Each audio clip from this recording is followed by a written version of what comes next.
अस्सलाम वालेकुम dear kids, I hope you all are safe and sound. So kids, आज की हम वीडियो में पढ़ने जा रहे हैं हमारा पार्ट 23 न्याय, जो हम नेक्स्ट आगे कंटिन्यू कर रहे हैं रीड करना। ओके, तो first of all open up your books at page number 88। Page number 88 सभी ओपन कर लें।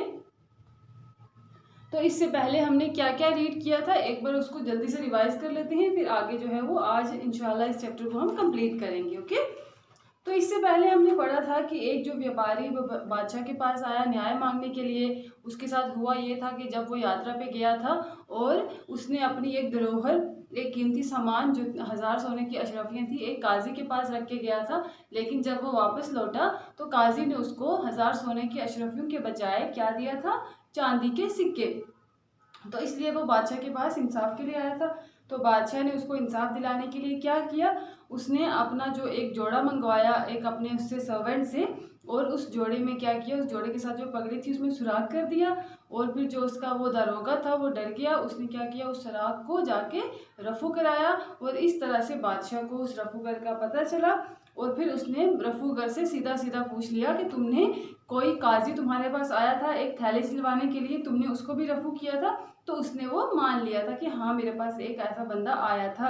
और फिर उसने, जब अपने बादशाह ने उसको वो थैली बताई तो वो थैली उसने पहचान ली। अब हम इसके नेक्स्ट रीड करेंगे कि बादशाह ने फिर काजी को क्या दंड दिया, उसके साथ कैसा व्यवहार हुआ, ये सब आगे जानेंगे। ठीक है, हम रीड कर रहे हैं यहाँ से। बादशाह ने कहा, ठहरो। ठीक है, आपको ध्यान ही नहीं रहता है कहाँ पे हमने छोड़ा था, कहाँ से आगे रीड करना है। तो बुक्स अपनी साथ, मेरे साथ साथ सारे बच्चे अपनी बुक्स ओपन कर लें। और जैसे जैसे मैं आपको रीड करवाती जाऊंगी आपने क्या करना है, साथ साथ जो है वो इसके वर्ड मीनिंग जो है वो शब्द जो है वो लिखते जाना है। ओके, बादशाह ने वही थैली मंगवा कर रफूकर को दिखाई तो रफूकर ने पहचान लिया और कहा, हाँ जी हाँ जी हाँ, ये वही थैली है। तो फिर बादशाह ने कहा, अच्छा तुम ठहरो, मैं काजी को यहाँ बुलवाता हूँ।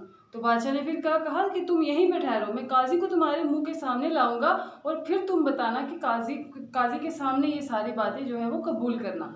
जब काजी जी आ गए तो बादशाह ने रफूगर को कहा, अपना बयान इनके सामने दो, तुम इस थैली के बारे में क्या जानते हो? तो उसने क्या कहा फिर, अब तुम अपना बयान किनके सामने दो? काजी जी के सामने दो, उनको बताओ कि तुमने हमें जो है वो क्या बताया है इस थैली के बारे में।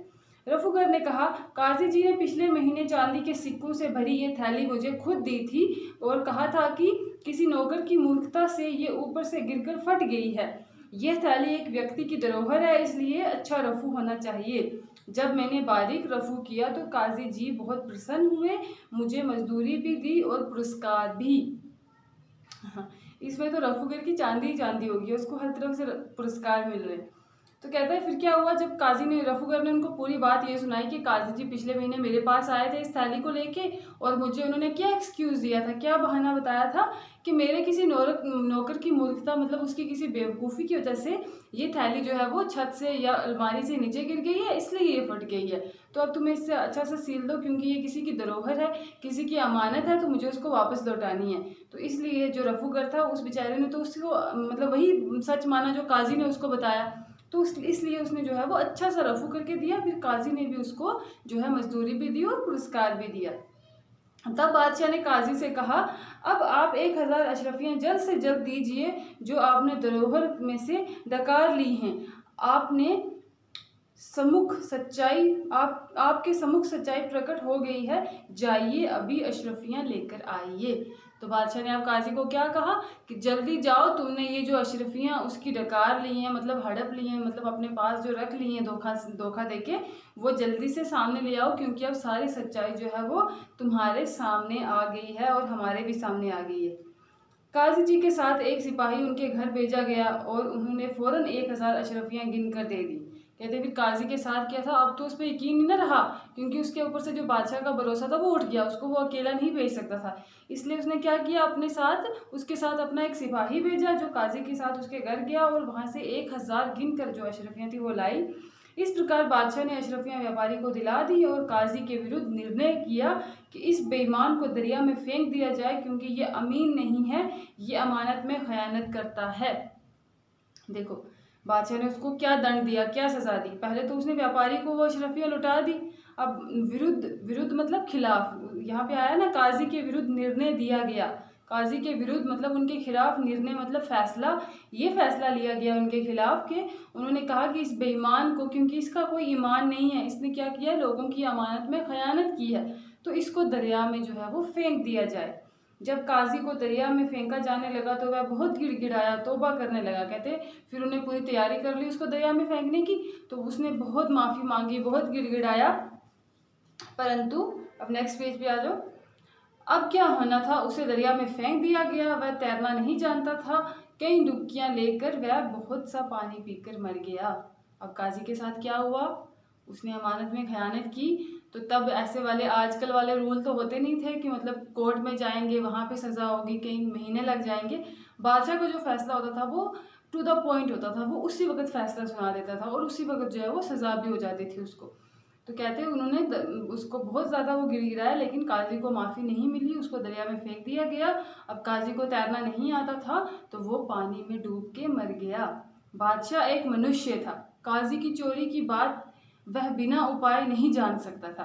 कहते बादशाह कौन था, एक मनुष्य है, वो भी हमारी तरह एक प्राणी है, एक इंसान है, और कोई आइडिया कोई तरकीब लगाए बिना वो भी बादशाह की सच्चाई जो है उसकी, काजी की सच्चाई नहीं जान सकता था। परंतु अल्लाह स्वर्ग है।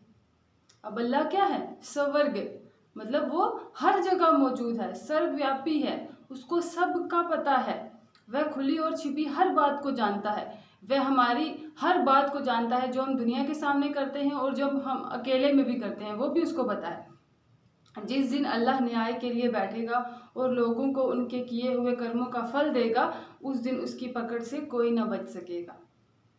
कहते मतलब उन्होंने एग्जाम्पल यहाँ पे बादशाह की दी है कि बादशाह को उसी टाइम उसका सच मतलब पता चला, लेकिन उसने सज़ा देने में उसको टाइम नहीं लगाया।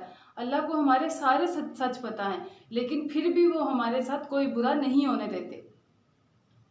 बुद्धिमान है वो लोग जो जीवन में प्रत्येक कार्य करने से पहले न्याय के इस दिन को याद कर लेते हैं। कहते अगर आप कोई छुप के कोई बुरा काम कर रहे हो तो उस पर ये मत सोचो कि ये किसी को नहीं पता चला तो मैं बच गया, वो भी अल्लाह देख रहा है, और उसकी पकड़ से जब अल्लाह की पकड़ में कोई आता है तो फिर वो बच नहीं पाता। तो कहते वही लोग बुद्धिमान है। बुद्धिमान क्या होते हैं, समझदार। कहते समझदार वही लोग हैं जो अपना हर एक काम करने से पहले जो है वो अल्लाह का वो दिन जो क्या कहते हैं, डे ऑफ द जजमेंट जो है वो जो क़यामत का दिन है उसको याद करके अपना हर एक काम करते हैं, वही लोग जो हैं वो बुद्धिमान हैं, समझदार हैं। हम जैसे लोग बुद्धिमान नहीं हैं जो लोगों के सामने कुछ और अकेले में कुछ और होते हैं।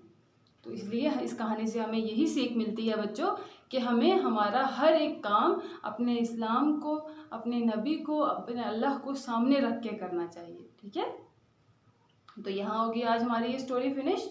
अब आपका आज का होमवर्क है, इसके जितने भी शब्द अर्थ हैं सारे के सारे आपने मुझे होमवर्क में भेजने हैं। ठीक है, चाहे आपने पहले ये लिखे भी हैं लेकिन फिर भी इनको एक बार फिर से रिपीट करना है। और जब आप राइटिंग करते हो ना, लिखते हो जब आप, तब बोल बोल के लिखा करो। अगर नहीं पढ़ना आता तो जोड़ करके पढ़ा करो। जितनी आपकी रीडिंग अच्छी होगी उतनी आपकी राइटिंग अच्छी होगी और उतना आपको जो है वो ईजिली लर्न होगा। ठीक है, तो आज के लिए बस इतना ही बच्चों। नेक्स्ट वीडियो में इंशाल्लाह हम इसके क्वेश्चन आंसर डिस्कस करेंगे। अल्लाह हाफिज़, टेक केयर।